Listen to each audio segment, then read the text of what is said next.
I'm preparing the things I need to make Ghraybeh, a Syrian shortbread cookie. I've got about a cup of almonds here, whole almonds. I'm going to turn the burner on. I have a small amount of water in there. The water began to boil, so I'm going to add the almonds. I'm going to let them come back to a boil. Then I'll lower it to simmer and let them simmer slightly for about maybe 15 minutes. Now I have 3 cups of ghee. My recipe is 3 cups of ghee, 5 cups of granulated sugar, and 7 cups of flour. After I've added the 7 cups of flour, I will knead it by hand and see how much more flour I need. Usually I add somewhere of maybe a half a cup to a little bit more, depending on how I think it feels. When I'm making Ghraybeh, I use the whip to whip the butter and all the ingredients. This puts more air in it, whips it up, and the butter will actually get real creamy and will turn white. The butter I'm using is room temperature. It has to be firm to make this cookie. It cannot be real soft or warm. Can't be right out of the refrigerator because then it's too hard. I'm going to whip it on high. I'm just pulling away from the sides so that it gets all the butter whipped.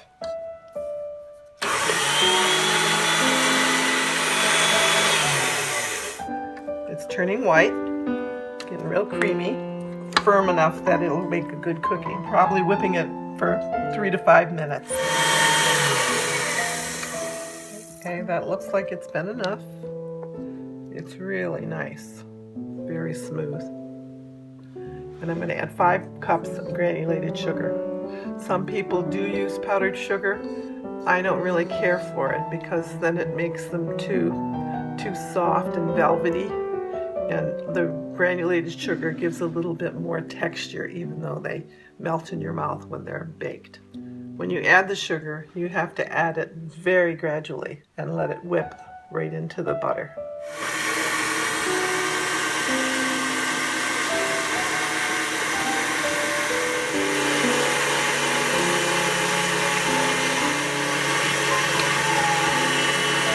That was 1 cup. As you see, it went in very gradually. A couple minutes to do that. I now have the other 4 cups.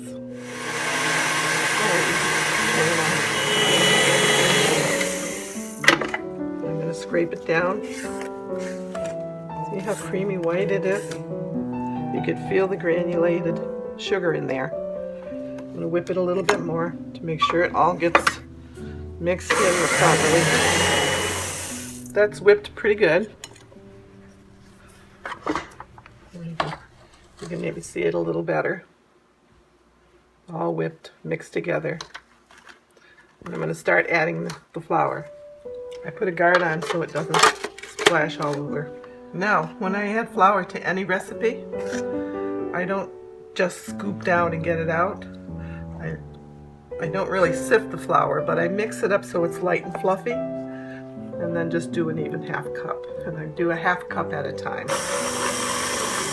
On low, you don't want it to be all over the kitchen. That's 5 scoops, and you can see that it's starting to get pretty thick. I'm going to turn it off, bring it down, and move everything down to the bottom again.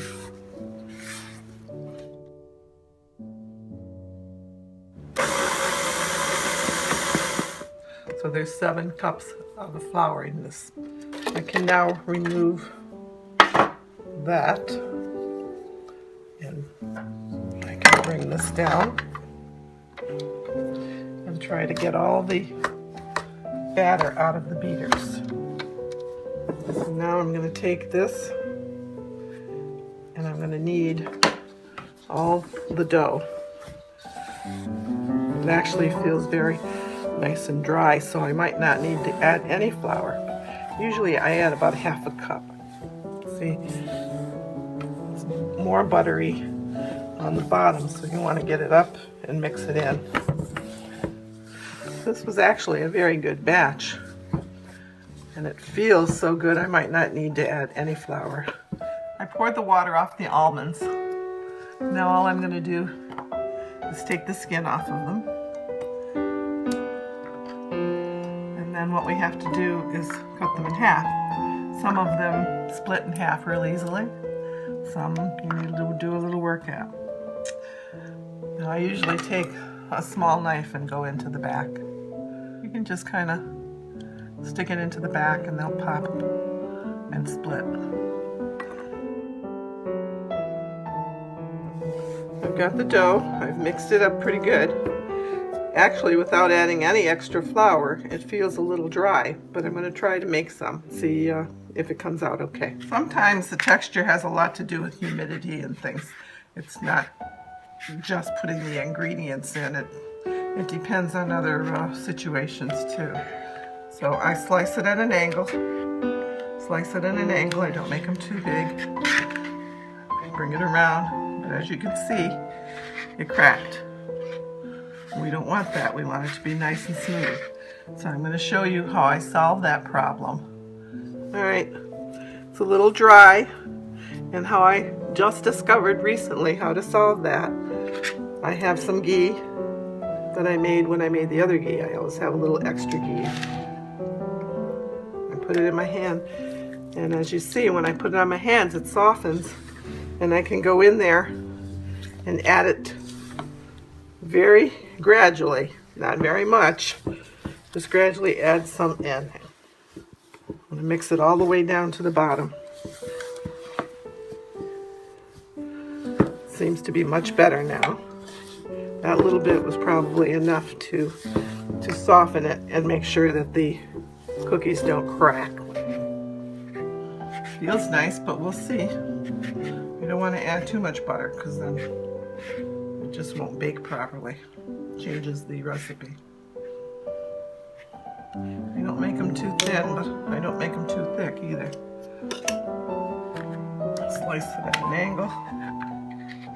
Bring it around. And as you can see, it did not crack.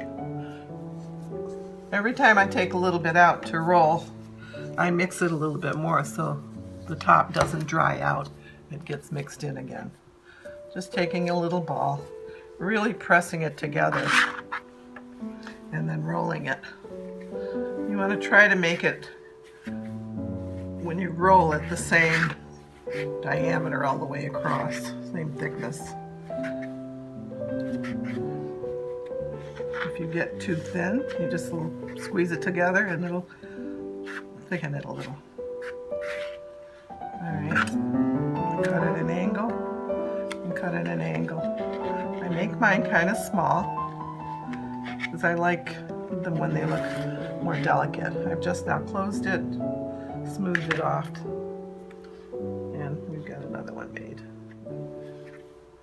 It's a very soft cookie, very delicious.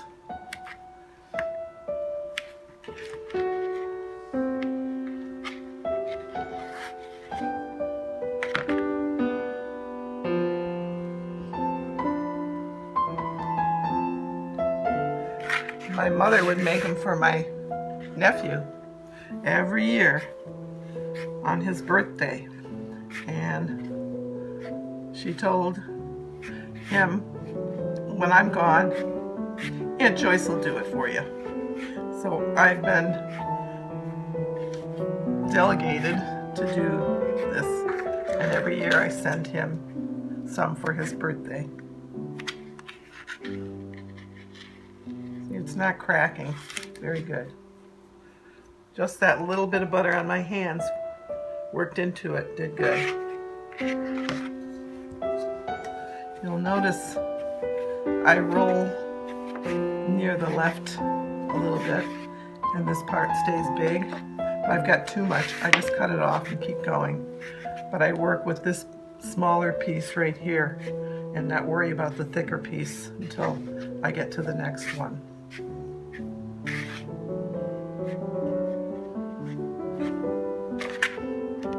Angle and angle, and then they kind of fit into each other. Kind of press them in, close it up, and you're pretty well set. Now remember, we did the almonds in half. You take it and you stick the point of the almond down in a little bit and then push down so that they stay on. I usually put 2. See where the split is? Where the connection is?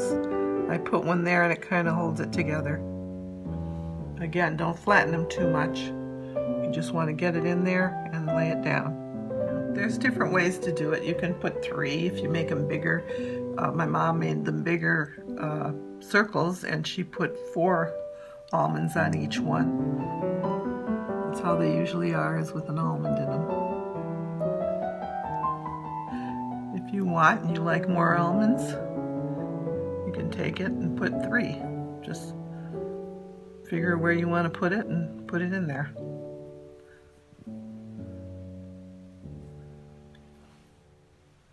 My mom used to put pistachios also, so she would put like 2 pistachios, just in pistachio meats, and then put 2 almonds. And that's how she made them a lot of times. I'm going to show you some other shapes.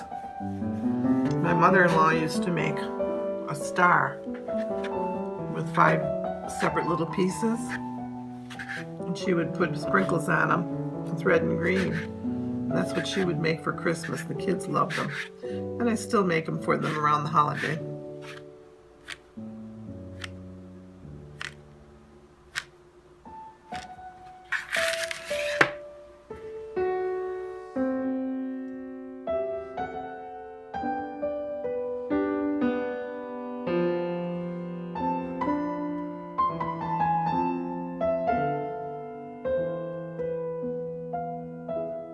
The roll has to be a little thicker because you want the stars to be a little bit plump. So 1, 2, 3, 4, 5. Sliding it under loosens it all up.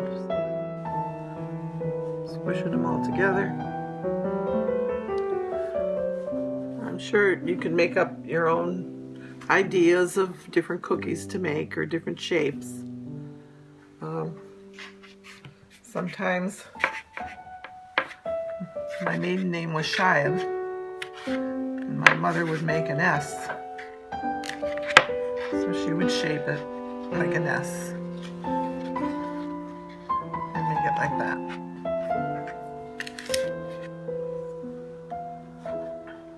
Turn on the oven, bake 350. And I wait till it heats up, and you bake these for no more than 9 minutes, between 8 and 9 minutes. The oven's hot enough, it's at 350. Put the cookies in. Bottom shelf. Time them exactly 8 minutes. When you do these, you have to use an air-baked tray. The air-baked baking pans. If you do not have one, you can do it by doubling up a regular cookie sheet. But it's worth the investment to get these because the bottom of these cookies have to be firm but white. They're not going to turn brown at all. And there's no testing on these cookies. You just take it out.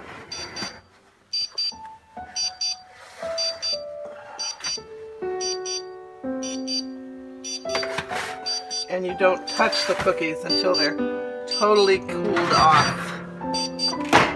Close the oven and let it get back up to the right temperature, and then put the next tray in.